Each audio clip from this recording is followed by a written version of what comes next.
Miss Madison here, and Paige, my roommate's going to be interviewing me today about my spiritual story. And it's going to be pretty casual because we're going on our third snow day here in the good old Bolivar, Missouri. And we're just cooped up in here. I thought there's no better else time to do it. I don't think that's the same. You get it. It was a good day to do it. And I really didn't want to write a paper because who wants to do that? So it's going to be a very casual video. Paige is going to interview me about my spiritual story. So let's get into it. Where did you grow up? I grew up in Harrisonville until I was about 9 years old, and then I moved to Butler, Missouri for about 2 years. Then I moved to Kansas City, the actual city, when I was like 13, and all throughout my high school, and I still live there.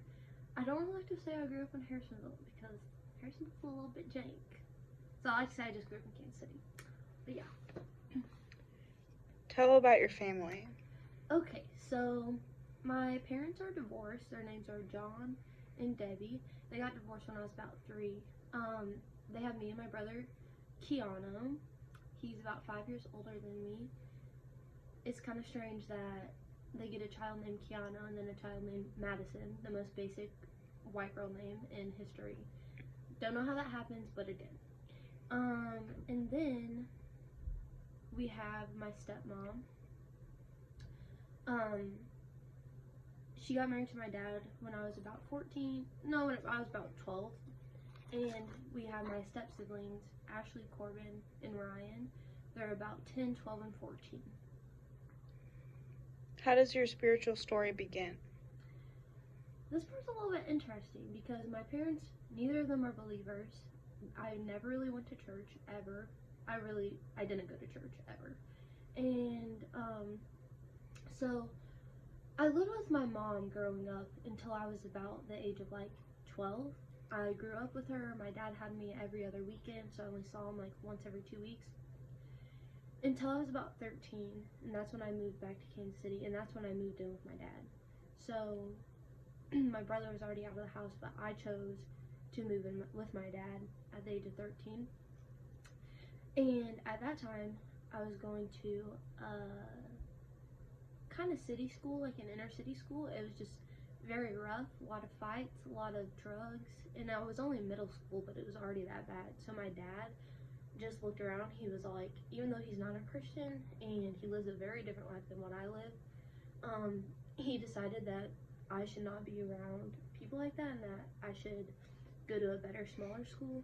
And so that's when he decided to put me in a small Christian school in Belton, Missouri, where my cousins also went to school. And that's kind of where my spiritual story began. That's when I started gaining the head knowledge about what Christianity is about and about who Jesus is. And although I wouldn't say I became a Christian as soon as I went there when I was about 13, 14, I will say that's when I started getting my brain knowledge about what Christianity was about. What are highlights and low points? So a highlight of my spiritual life was definitely when I went to Heartland. That was the name of the school. Because if I hadn't went there, I wouldn't know anything about Christianity. I wouldn't know that there was a decision to be made. I wouldn't know anything because I didn't really see a problem with myself before I went to that school. I didn't understand that even those little things like that I do, like lying or like gossiping, were bad and that I needed a savior for those things. I wouldn't have known that because all my life I had always been kind of like the good child. Like I never did anything that is considered bad in society's eyes, like stealing or like, killing people, murdering people. But I was doing the little things. So I think the highlight was just going to Heartland and realizing that I do need a savior. Another highlight would be when my best friend Paige, she's my roommate, I met Paige in high school, actually in middle school, in the 8th grade. Funny story, there are only like 8 people in her class. There are only 3 girls, including me, so 2 other girls, and one of them was Hannah, and one of them was Paige, and I thought Paige was really emo, so I was like, ooh, I don't want to be her friend. She looks emo. I know, judgmental. But look at us now. We're best friends, we're roommates in college, and everything's fun. But anyhow, she was not a Christian at the time either, but her mom made her go to youth group, and she would have, when we started being friends, she asked me if I wanted to go because she didn't want to go alone. She wasn't a Christian. Why would she want to go alone? And that's when I started getting plugged into a church. It's called Journey Church International in Lee Summit, Missouri. And that's where I started like becoming plugged in. I started going to youth group. I was fired up for Jesus, kind of like a camp high. I went to church, and that's when I accepted Jesus.